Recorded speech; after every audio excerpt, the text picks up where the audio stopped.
السلام علیکم every one and رمضان کی آپ کو بہت بہت بہت مبارکباد۔ اچھا، رمضان کا سوچتے ہی پکوڑے، رول، سموسے ہی کیوں ذہن میں آ جاتے ہیں؟ مطلب عبادت کا مہینہ ہے، کھانے پینے کا تھوڑی ہے بھائی۔ اور یہ کھانا پھر راز بھی نہیں آتا ہمیں۔ حالت دیکھیے کیسی ہو جاتی ہے ہماری، ہلا بھی نہیں جا رہا ہوتا ہم سے۔ مطلب ہم فوڈ کوما میں چلے جاتے ہیں۔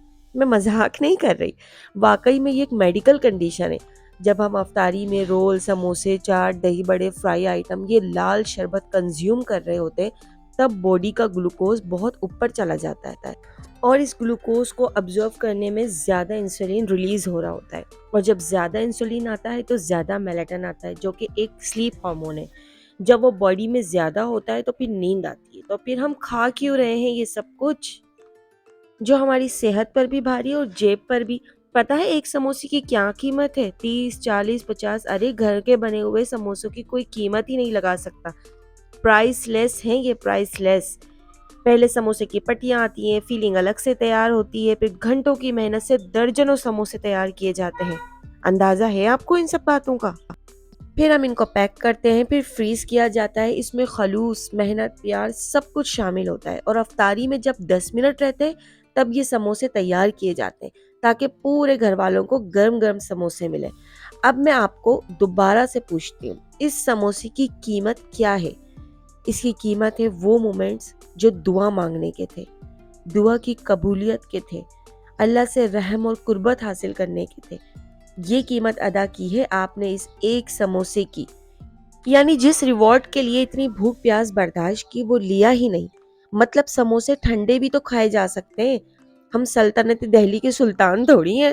ہمارے کلچر میں سموسہ وہیں سے آیا تھا، جب 13 سینچری میں مڈل ایسٹ کے شیف شاہی باورچی خانوں میں کھانا بنانے لگے تو انہوں نے سموسہ بنایا۔ یہ ایک رائل ڈش تھی، اور اب سلطنت پاکستان میں افطاری کا ایک خاص اسنیکس بن چکا ہے۔ اسنیک تو بہت اچھا ہے، نو ڈاؤٹ، لیکن جس کو یہ بنانا پڑتا ہے نا، یعنی گھر کی خواتین، ان کا بس ایک ہی گلہ ہے کہ رمضان میں ان کو عبادت کرنے کا، قرآن پڑھنے کا ٹائم ہی نہیں ملتا۔ آدھا ٹائم افطاری بنانے میں گزر جاتا ہے اور آدھا ٹائم افطاری کھانے کے بعد سستی نیند سے سٹرگل کرتے ہوئے، اور گھر کے باقی افراد مدد کرنا تو ایک طرف فرمائشی پروگرام چلا رہے ہوتے ہیں۔ مطلب سموسہ نہ ہو گیا شیطان کا چھوٹا بھائی ہو گیا، عبادت سے ہی روک رہا ہے آپ کو۔ میرا مطلب ہے بیگم کا نہ صحیح تو اپنا ہی خیال کر لیں، اور خواتین اگر آپ کے گھر والے آپ کا خیال نہیں کر رہے تو آپ خود کر لیں۔ رمضان آپ کا، عبادت آپ کی، قرآن آپ کا، روزے آپ کے، اللہ تعالیٰ آپ کے، تو مرضی بھی آپ کی۔ سوال یہ ہے کہ آپ ان سب کو اپنا سمجھ کر کیوں نہیں کر رہی؟ تو میرا کہنا یہی ہے کہ سارے کام ایک طرف، عبادت ایک طرف، کیونکہ یہ ماہ رمضان صرف عبادتوں کے لیے آیا ہے، نہ کہ کھانے پینے اور ان سب چیزوں کے لیے۔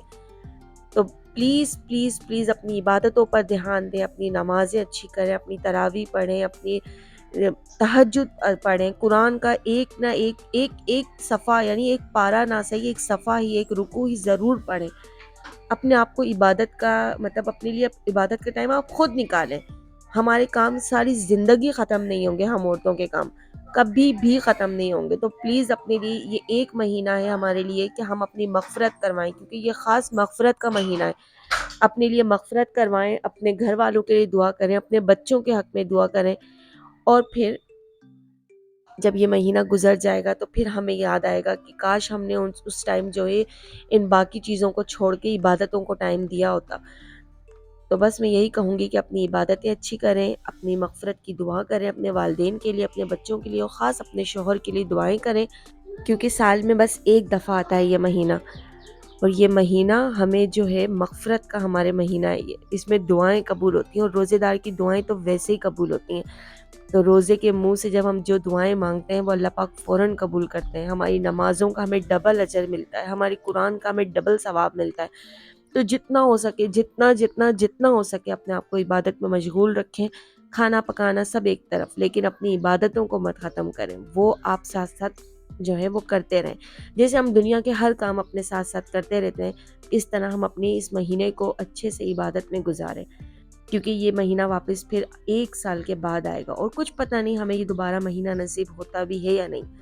تو اس مہینے کی برکتیں خوب لوٹیں، اللہ سے دعائیں مانگیں، مغفرت کی دعائیں مانگیں، اپنے گھر والوں کے لیے، بچوں کے لیے، سب کے لیے دعائیں مانگیں، اور خاص کر افطاری سے 10 منٹ پہلے اپنے آپ کو فری کر لیں چولہے سے، اور دسترخوان پہ بیٹھ کر خوب ساری دعائیں مانگی، کیونکہ وہ ٹائم قبولیت کا ہوتا ہے. بے شک رمضان کا پورا مہینہ ہی قبولیت کا ہے دعاؤں کی، لیکن وہ ٹائم خاص ہے. چلو پھر ملیں گے نیکسٹ ویڈیو میں. اپنا بہت زیادہ خیال رکھیے گا. اللہ حافظ.